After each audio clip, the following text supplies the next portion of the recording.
Good morning, good morning. Welcome to another chilly fall Saturday Somm-Things with Mods. Hi, I'm Mods, and as you can see, I need to represent because my team is falling behind, so I thought I'd bring them a little luck, dressed like this, but that's neither here nor there. Today is all about Australia.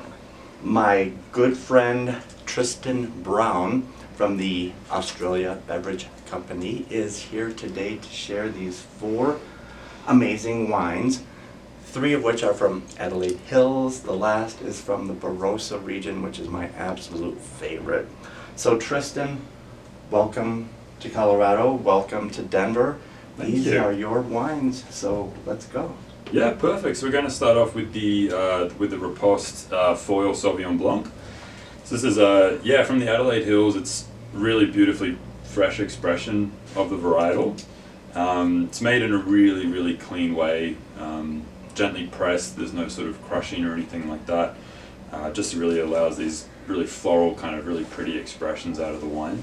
I love it. It just has that lemon blossom and apple peach blossom aroma on the nose that leads to such a crisp balance. Wow, this is really crisp, and it's not your typical acidic New Zealand glass of grapefruit juice. That's absolutely right. It has finesse. We like to jest with the New Zealand Sauv Blancs all the time, but I think we make some pretty stellar ones in Australia. I'm pretty impressed. This is the first time that I'm trying these wines, and for the most part, these 3 are under $20 when Miss Sheila puts them on sale. Absolutely, yeah. Oh, what a bargain. So, this is beautiful. What would you pair this with? This one's beautifully fresh. I mean, usually for me, Sauvignon Blanc, especially this one, some fresh salads, maybe some figs in there. Sure. Some really delicate seafoods, I think would be a Boquerones, anchovies, Absolutely. Oysters. Of course, that's a typical pairing, but it would be beautiful. Had them last night. Absolutely. Okay. Yeah, it's a really fun one there. I like it. Number 2. Alright, so this one's onto Pinot Gris from the Riposte label as well. This one's just sort of, I guess it's a bit more Alsatian in style for Pinot Gris. Pretty unique making process too. So he separates, Tim Knapstein, he separates the free run from all of the pressings.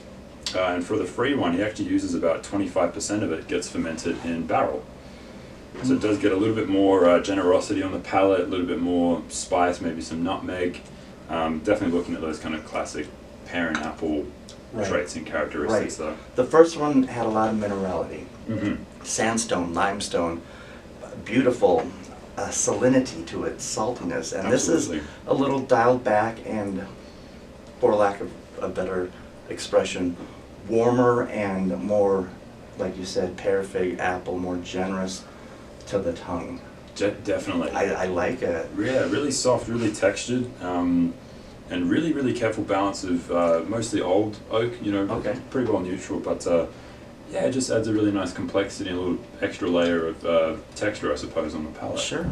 Yeah.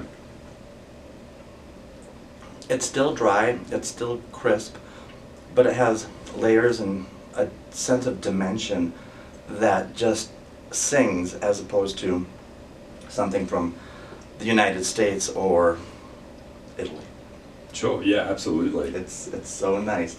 And I noticed that each label has something to do with fencing. Can you tell us about that? That's it, yeah. So the whole label is based around that. The Riposte is that sort of fencing stance here. Sure. And then all the wines take on different blade names. So we've got foil, stiletto, and then the dagger Pinot Noir. And I guess it's all about, boils down to Tim Knapstein sort of having, he did his 60th vintage in winemaking, so plenty of experience in history. Absolutely. He's been around for a while. When I've been to Australia, you go into bottle shops and you hear that name just casually tossed around because he is a legend and he has been around for a while. Yeah. Obviously it's showing with these 2 beautiful whites to begin with. I mean, this is screaming for charcuterie. That's which absolutely, yeah. everybody loves, including my cameramen and producers. So that brings us to wine number 3. Beautiful, yeah. This is really the standout at the moment. We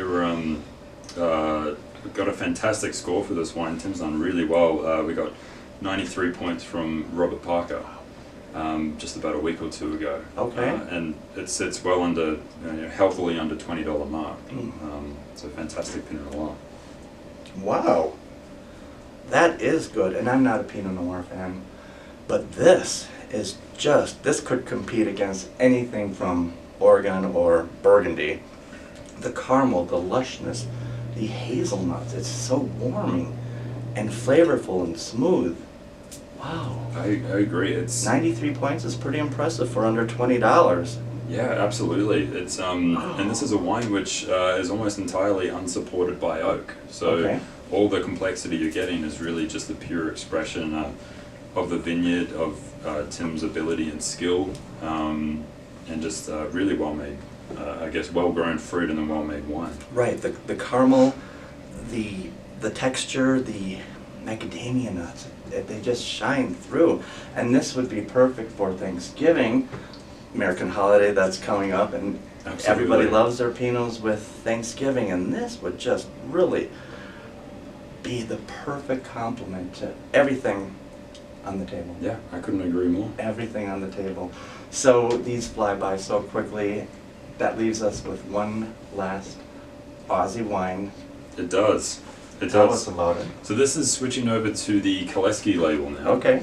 So this one, going to Troy Koleski winemaker, completely family-owned, operated enterprise there, and a lot of history. Some of their oldest wines date back to 1875. So this is GSM, pretty well even parts of Grenache, Shiraz, and Mourvedre, or Mataro as we call it. But it's spectacular. It's really quite concentrated, really rich, completely organic and biodynamic farming as well, completely dry farmed as well. Okay. So no irrigation whatsoever. That is great. So for our viewers at home, dry farming means no irrigation. The roots have to survive, so they go deep, deep, deep, deep into the soil to find water and moisture. That's it, yeah. So that's the stress part about it, and it just shows because these vines are so gnarly. Yeah. And the berries, the grapes are so small and concentrated. That's why you get this lushness, and this is fantastic. I'm glad you like it. I do. For a GSM, it's just beautiful. It's really quite unique for the Barossa as well. Even the Mourvedre, which we see this blend in the Rhone Valley. The Mourvedre, how it's grown, which typically could soften the wine or introduce a beauty to it, it's actually quite rich in South Australia. So all three components work really seamlessly together. The black pepper, the black cherry, the black raspberry just really shine through. Oh, Trystan, it's been a pleasure. Likewise. Thank you so much for having me. These go by quickly, and for all of our viewers, come on down. Thanksgiving is going to be here.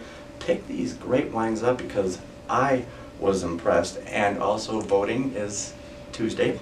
So keep in mind, no on 124, 125, 126. We want to keep our money local. Don't give it to Kroger or Safeway because we care about the customer. So Trystan, thank you. Thank you so Cheers, much. And cheers. Hopefully we'll see you again soon. I would love that. Okay. Thank you for having me.